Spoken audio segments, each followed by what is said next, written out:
ഇന്നൊരു കറിനാരങ്ങ വെള്ളയച്ചാർ ഉണ്ടാക്കാം കേട്ടോ. അപ്പം നാരങ്ങ അച്ചാച്ചൻ കഴിഞ്ഞ ദിവസം മാമലക്കണ്ടത്തിന് പോയേക്കുമായിരുന്നു. അപ്പോൾ അവിടെ നിന്ന് കുറച്ച് നാരങ്ങയും കാന്താരിയും കറിവേപ്പിലയൊക്കെ കൊണ്ടുവന്നു കേട്ടോ. അപ്പോൾ നാരങ്ങ 3-4 ഉണ്ടായിരുന്നു. അതിനകത്ത് ഒരെണ്ണം ചെറിയൊരു ചളക്ക് പോലെ ഉണ്ടായിരുന്നു. അപ്പോൾ അതാട്ടോ എടുത്ത് അച്ചാറിടാൻ വേണ്ടിയിട്ട് എടുക്കുന്നത്. വെള്ളയച്ചാറാട്ടോ ഇടുന്നത്. അപ്പോൾ ഇതെല്ലാവരും ഈ രീതിക്കൊന്നും ആയിരിക്കില്ല കേട്ടോ ഇടുന്നത്. ഞങ്ങളിടുന്ന ഒരു രീതിക്ക്, ഞങ്ങളെന്നൊന്നും പറയാൻ പറ്റില്ല, എനിക്ക് തോന്നിയ ഒരു രീതിക്ക് ഞാനങ്ങ് ഇടണു കേട്ടോ. ഞാൻ എന്ത് സാധനം കണ്ടാലും നമുക്ക് മനസ്സിലൊരു ടേസ്റ്റ് ഉണ്ടല്ലോ, അല്ലെങ്കിൽ നമ്മൾ കഴിക്കുമ്പോൾ ഒരു ടേസ്റ്റ് വരുമല്ലോ, അതിനനുസരിച്ചുള്ള ഇൻഗ്രീഡിയൻസ് ഒക്കെ ചേർത്ത് ഞാനങ്ങ് ഉണ്ടാക്കും. അല്ലാതെ ഒരു പിടിയില്ലാത്തതൊക്കെ ആയിരിക്കും കേട്ടോ ഞാൻ ഒന്നെങ്കിൽ യൂട്യൂബിൽ നോക്കുക, അല്ലെങ്കിൽ വീട്ടിൽ ആരോടെങ്കിലുമൊക്കെ ചോദിക്കുകയൊക്കെ ചെയ്യണം. അല്ലാതെ എനിക്ക് എന്തെങ്കിലും ഒരു ഐഡിയ കിട്ടിയാൽ ഞാൻ ചോദിക്കില്ല കേട്ടോ ആരോടും.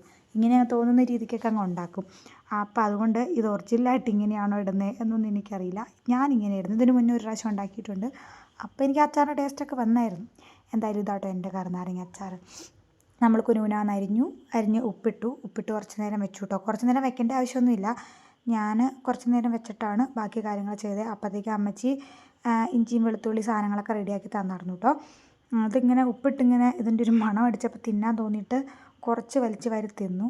അത് കുറച്ച് നേരം കഴിയുമ്പോഴേക്കും പല്ല് പുളിച്ച വിഷമം അങ്ങ് മാറി. എന്തായാലും നമുക്കിനി ഉണ്ടാക്കി തുടങ്ങാം കേട്ടോ. ഞാനപ്പം നല്ല എണ്ണയിൽ ഉണ്ടാക്കണേ. സാധാരണ അച്ചാറൊക്കെ നല്ല എണ്ണ തന്നെയാണല്ലോ ഇടുന്നത്. എണ്ണ ഒഴിച്ച് കടുകും ഉലുവയും പൊട്ടിച്ചിട്ട് നമ്മുടെ ഇഞ്ചി വെളുത്തുള്ളി പച്ചമുളകല്ല കേട്ടോ, ഞാൻ കാന്താരി ഇട്ട്, കാന്താരി കറിവേപ്പില ഇത്രയും കൂടി കൂടിയിട്ടിട്ട് വഴട്ടുക കേട്ടോ. അത്യാവശ്യം നന്നായിട്ട് വഴലണം. കുറച്ച് നേരം ഇട്ടിട്ട് ഞാൻ നന്നായിട്ട് വഴറ്റിയിട്ട് അതിനകത്തേക്ക് വിനാഗിരി ഒഴിച്ചു കേട്ടോ. വിനാഗിരി നമ്മൾ സാധാരണ അച്ചാറിൽ ഒഴിക്കണയൊക്കെ പോലെ തന്നെ ഒരളവിൽ വിനാഗിരി ഒഴിച്ചു. എന്നിട്ട് തീ ഓഫാക്കി. ഇതിന് മുന്നേ ഈ സാധനങ്ങളൊക്കെ ചേർക്കുമ്പോൾ ഇച്ചിരി മഞ്ഞൾപ്പൊടി ഇടണം കേട്ടോ.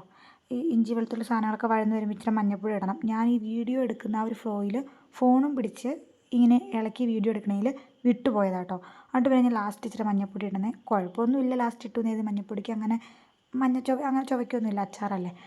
എന്നിട്ട് ലാസ്റ്റ് ഇട്ടു, എല്ലാം കൂടെ കൂടി ഇളക്കി വാങ്ങി. എന്നിട്ട് ഞാൻ ചൂടാറിയപ്പോൾ തന്നെ ഒരു ടിന്നിലേക്ക് മാറ്റിയിട്ടോ. ഞാൻ ഈ അലുമിനിയത്തിൻ്റെ ചീഞ്ചട്ടിയിലായിരുന്നു ഉണ്ടാക്കിയത്. അപ്പോൾ അതിലിങ്ങനെ കറുത്ത ഇത് വരില്ലേ, അലുമിനിയത്തിൽ വിഷമാണെന്നല്ലേ പറയണേ. അതുകൊണ്ട് തണുത്തപ്പോൾ തന്നെ പാത്രത്തിലേക്ക് മാറ്റി വെച്ചു കേട്ടോ. 2 കുപ്പി കിട്ടി.